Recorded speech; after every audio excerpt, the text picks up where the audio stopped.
восьмерка, которую мы запомнили, смотрела на зрителя. Далее мы начинаем показывать фокус. Говорим, что здесь, по-моему, восьмерка червей. Не угадываем. Сразу после этого мы смотрим на следующую карту, которую нужно запомнить. Та карта, которая сейчас к нам лицом. В данном случае это четверка крестей. Убираем восьмерку, убираем колоду за спину, переворачиваем и возвращаем ее обратно. Важно не задерживать взгляд на карте, которую вы видите.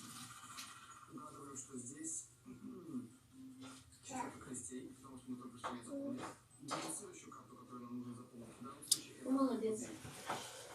Убираем четверку, убираем руки за спину, переворачиваем колоду, возвращаем колоду обратно. Смотрим на карту, угадываем, что это валет убийств. И видим следующую карту, которую нам нужно запомнить, это валет червей. Убираем валета, убираем руки за спину, переворачиваем колоду, возвращаем ее обратно. Угадываем, что следующая карта это валет червей, которую мы запомнили. И видим следующую карту, которую нужно запомнить. В данном случае это... Зараза.